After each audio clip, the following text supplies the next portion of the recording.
Ooh. That episode was fantastic. That was really good. So good. And they had the main character lose again to the same guy. Yeah, and what I love more than that. The defeat and disgrace was for Gon, but it was also kind of for Hisoka too. Yep. Yep. Hisoka was essentially so surprised by the attack that he decides, I'm going to go and commend this kid. Yeah, he did a good job. I don't need these tags anymore. Yeah, I can go, get other people. So that is 6 points for Gon, right? Yep, that's 6 points, assuming no one went and found him and took him while he was knocked out. So, Hisoka has his target's tag, right? Yeah, and then the one that Kurapika gave to him. Yes, and then the 2 that were given to him by Gerreta, right? That's why he has 6. Okay, gotcha. Okay. Gerreta gave some tags to Hisoka. Right. Either 1 or 2. I can't remember. I think it was 2. So what that leaves him with is basically enough to be done. But Gon has 6, but he's denying it. So Gon is proud? Is that a character trait we've seen him display thus far? Not really. And that's one of those things that I'm really excited about because... Yeah.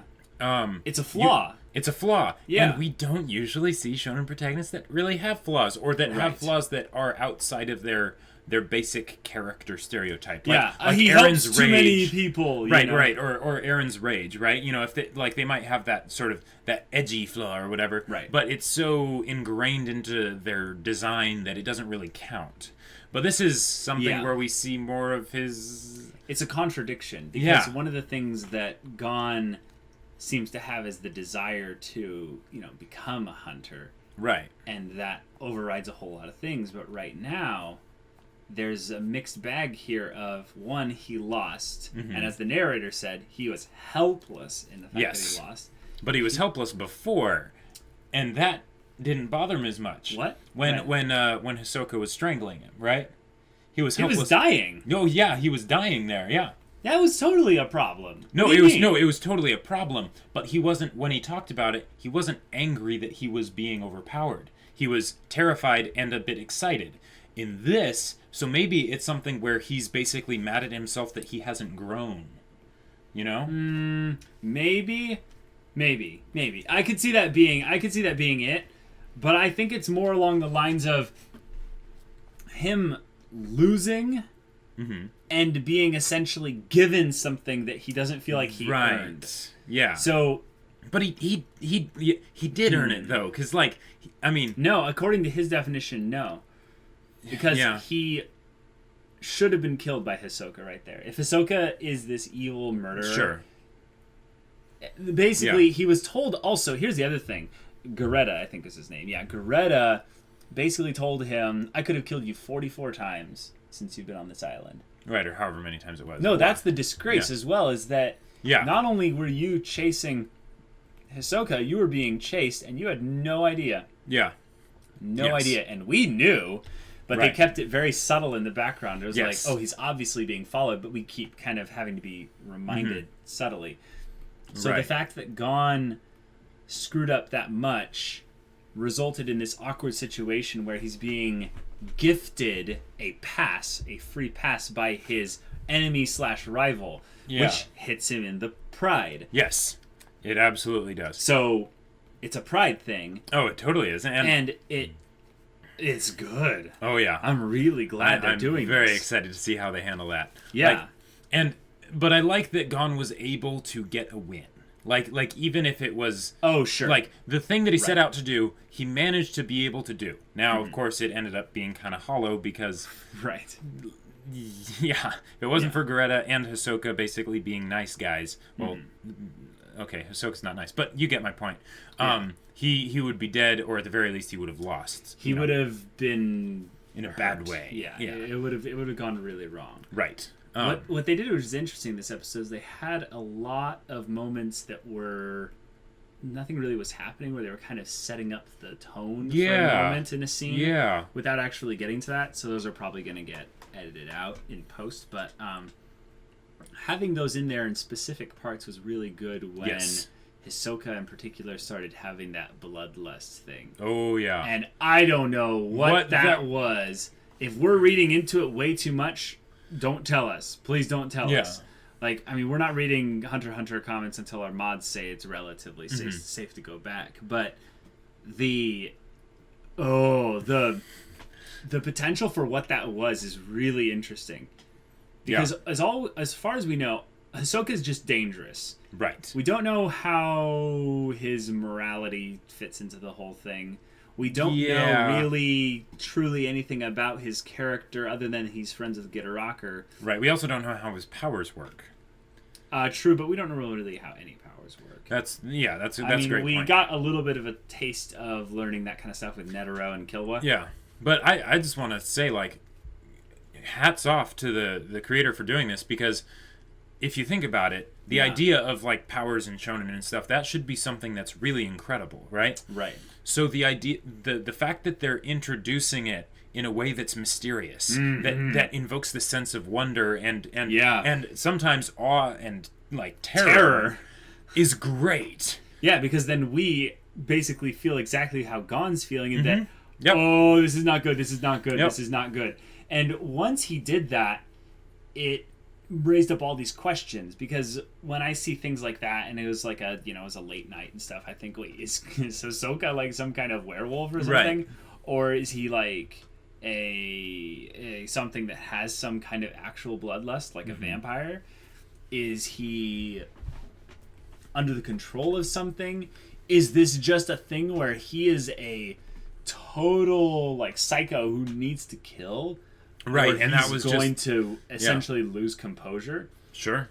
But the fact that he desired to maintain the composure also is a contradiction of the idea that he's a pure villain. Exactly. Yeah. Because it's that idea that even if he's totally amoral when he keeps that outer composure, it's the idea that he values that outer composure. That sense of self-control and, I have standards. And, I have standards. That's directly a line that he said in this episode, and it was a recap from the previous episode. But yeah, the idea that Hisoka is a killer is a very oversimplified thing. It's that he is a killer who kills those he deems worthy enough to be killed.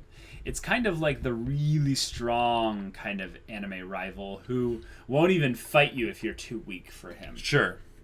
Yeah, okay. And I think that's another oversimplification, but I think it's moving in the right direction. Right. Because the thing is that it's not... a lot of times the reason that trope ends up feeling just kind of hollow is because all they're saying is like, how strong are you? How strong are you? I must find someone stronger. Whereas Hisoka has all this personality to what he does, so that there can be a point where you're basically looking at a still shot of the guy. Yeah. And it's enthralling. Yeah. Because he just has this presence. There's also something clever that they do often with his the angle in which they kind of perceive Hisoka. Oh, it's usually coming at a backwards diagonal, so you don't see his face. Right. And when you don't see his face, there's this added extra element of mystery of what is he thinking? What is he feeling? What is he about to do? What is he about to do? And then when he turns around and suddenly you see his eyes and his smile and everything like that, you go, oh. Okay, this is not good. Speaking of camera angles, that part where it's showing, like, looking up at Hisoka from Gon's perspective, and he's just this towering, terrifying... almost monster. That was so good. Like, that was good. They did another cool little angle like that where they showed things from Hisoka's first-person perspective as he's kind of lumbering, running really fast towards that other guy. And he ended up stumbling upon his actual target. Right. Which is really good luck on Gon's part, if you think about it. Like that. Yeah. Because I wonder if he hadn't have been his target. Right. Would Hisoka have just taken his tags, or would he have killed him and taken his tags? Yeah, who knows? We can really never know.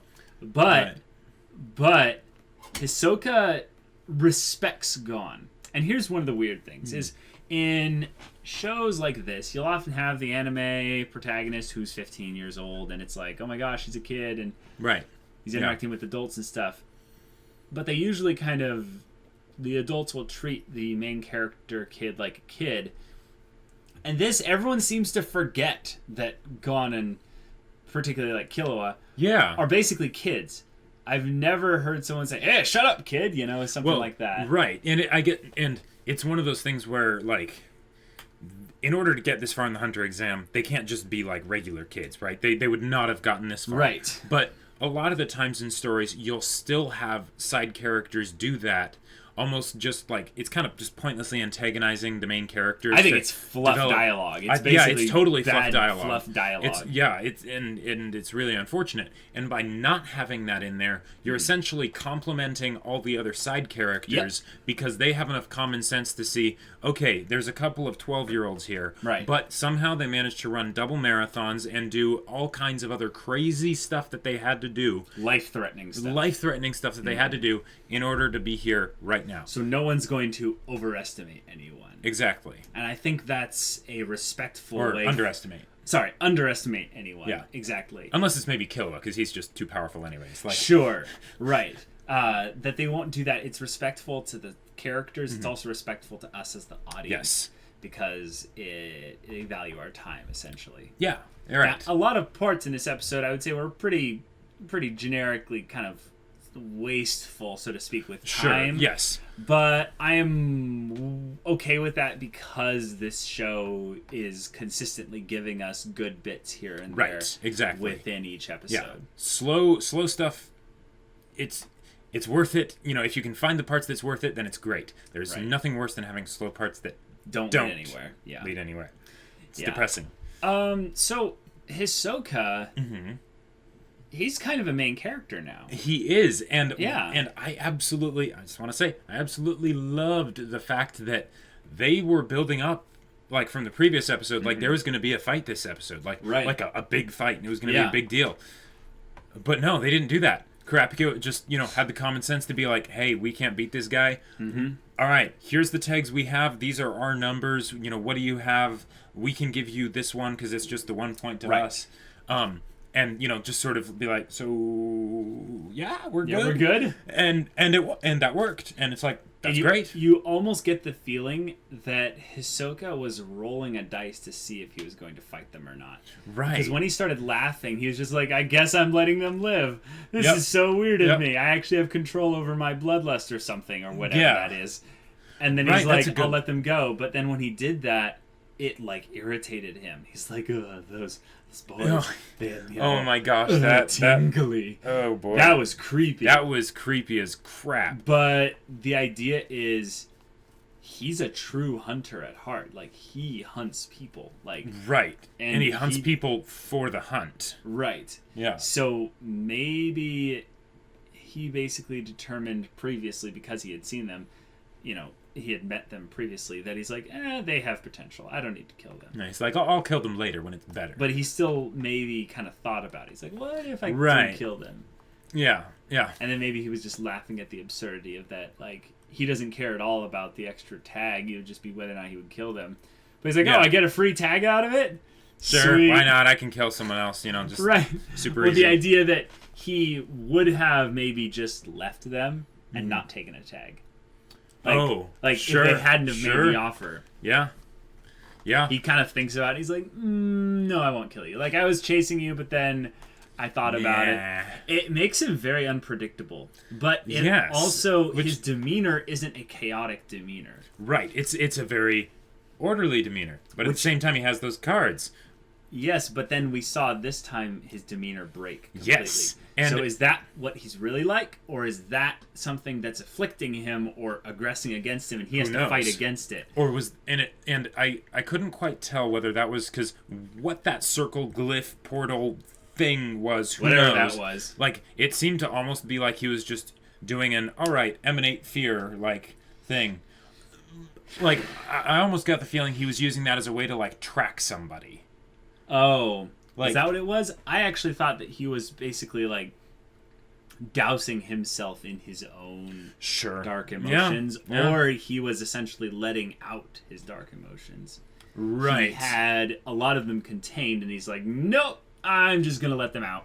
Yeah. I am tired of holding myself back.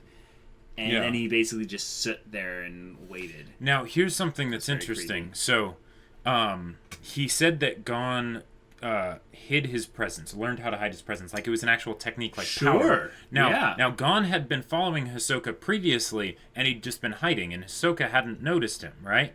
Right. So that maybe makes me think even more that thing that he did was some sort of, it had some detection element to it, and that's why he knew that there was someone in this general direction, so he started going that way, and maybe that's why he was so surprised that Gon had been following him this whole time. That works. Yeah, I could see that. It's an element where this show keeps some of the powers ambiguous for now. Which is awesome. If these really skilled people like Killua and Hisoka have the ability to just sense when people are around, and it's not just like Gon having incredible hearing and smell, it's actually like, reading some kind of energy or some kind of like reading their heartbeat, like, or their smelling soul their or something. fear or something like that. Fear, all kinds of things. Yeah. That's cool that Gon has kind of that, I'm a natural at these types of things. But Hisoka doesn't see it like that. He says, you learned this, like a wild animal. And it just makes me think of, why does Hisoka say that he learned it?